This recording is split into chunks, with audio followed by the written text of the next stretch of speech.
दिल्ली की बात की जाए तो सातों सीट में सबसे वीवीआईपी सीट नई दिल्ली को माना जा रहा है। मेरे पीछे ये सेंटर है जहां कुछ देर में ही लगभग 1 से 2 मिनट के अंदर ही बासु स्वराज जो कि नई दिल्ली से बीजेपी उम्मीदवार हैं वो वहां आने वाली हैं। और आप तमाम वोटर्स को देखिए धीरे धीरे जाने की प्रक्रिया शुरू हो चुकी है, क्योंकि दिल्ली की बात है और लोकसभा चुनाव की बात है, तो उसको लेकर तमाम इंस्पेक्शन सिक्योरिटी के बाद ही लोगों को अंदर जाने दिया जा रहा है। और अगर दिल्ली की बात की जाए, बासु स्वराज की बात की जाए, तो पूर्व विदेश मंत्री सुषमा स्वराज की सुपुत्री हैं, राजनीतिक हरियाणा से आती हैं और इस दौरान आज से पहले कई बार उन्होंने चुनाव देखे हैं, चुनाव में पार्टिसिपेट किया है, लेकिन ये पहली बार है जहां उनको खुद लोकसभा से उम्मीदवार बनाया गया है नई दिल्ली से।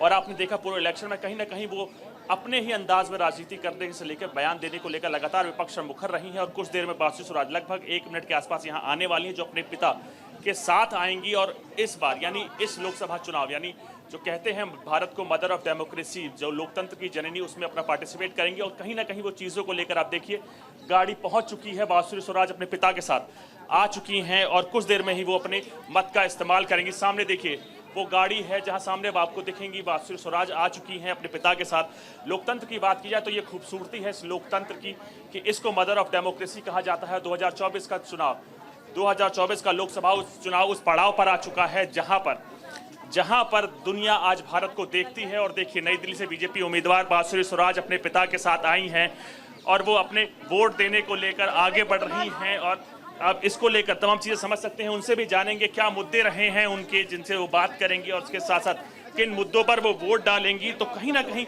हम जैसे कि हमने बताया था कि तो अब इस चुनाव यानी इस बार का 6th फेज में जो चुनाव होगा, बीजेपी के तमाम लीडर्स सुबह सुबह ही वोट डालेंगे। दरअसल कहीं ना कहीं तमाम कवायद का मामला ये है कि वो जनता को कहीं ना कहीं एक रिक्वेस्ट करेंगे, अपील करेंगे कि सबसे पहले मतदान फिर जलपान।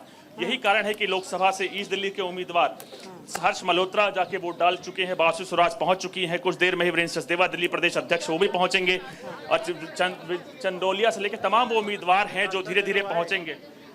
तो आप देखिए लाइव विजुअल्स न्यूज इंडिया पर आपको दिख रहे हैं जहां पर बासु स्वराज नई दिल्ली से उम्मीदवार अब पोलिंग स्टेशन के अंदर बढ़ेंगी, जहां जाएंगी और कुछ देर में ही वो अपने पिता के साथ हैं, वोट डालेंगी। किन मुद्दों पे डालेंगी वो आने के बाद हम कोशिश करेंगे, वोट देने के बाद कोशिश करेंगे। तो कहीं ना कहीं आज वो दिन है जो कहीं ना कहीं भारत की राजनीति, भारत की डेमोक्रेसी के लिए बहुत इंपॉर्टेंट है, जिसके लिए दुनिया भारत को जानती है मदर ऑफ डेमोक्रेसी है, वर्ल्ड लार्जेस्ट। दर्शकों से यही अपील कर रहे हैं कि आप भी अपने मताधिकार का इस्तेमाल करिए। देखिए लुटियंस की दिल्ली में आज बांसुरी की धुन सुनने को मिलेगी, ये देखने वाली बात होगी। लेकिन इसके साथ साथ देखा जाए, हम कह सकते हैं कि पिछली बार से सांसद 3 बार मीनाक्षी लेखी रही यहाँ से और पार्टी कार्यकर्ताओं को भी किसी तरह की शिकायतें यहाँ पर रही थी उनसे।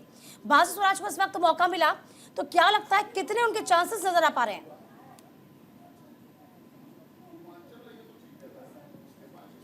कहीं मुखर हैं, अपने वक्तव्य के लिए जानी जाती है। और जैसे कि आपने मीनाक्षी लेखी की बात की है, तो बीजेपी ने जो सर्वे कराया था उन तमाम सर्वेज में ये पाया गया था कि मीनाक्षी लेखी ना ही पार्टी की कई कार्यकर्ताओं की बात सुनती थी, ना ही तमाम सर्वेज में उनके पॉजिटिव आया था, जिसके बाद उनका टिकट काटा गया। और नई दिल्ली से जो कि बासु स्वराज है उनको टिकट दिया गया। तो पार्टी की अगर बात की जाए तो उसके तमाम सर्वेज में जिसके लिए ही नेगेटिव आया, तमाम सर्वेज किए गए, चाहे राज्य स्तर पर बात की जाए, नेशनल स्तर पर बात की जाए, कहीं ना कहीं उन सर्वे नमो ऐप से सर्वे किए गए थे, तमाम चीज़ों से पूछा गया था, सोशल मीडिया अकाउंट देखे गए थे। तो उन तमाम चीज़ों में कहीं ना कहीं मीनाक्षी लेखी को लेकर जो नेगेटिव आया था, जिसके चलते उनका टिकट काटा गया था। और उसके बाद एक बार फिर यंग और डायनामिक उम्मीदवार बासु स्वराज को बीजेपी ने नई दिल्ली से, क्योंकि नई दिल्ली की अगर बात की जाए तो नई दिल्ली वो क्षेत्र है जो लुटियंस दिल्ली कहा जाता है। प्रधानमंत्री इस क्षेत्र में रहते हैं, राष्ट्रपति इस क्षेत्र में रहते हैं, तो इसका अपना एक एडमिनिस्ट्रेटिव वैल्यूज होती हैं।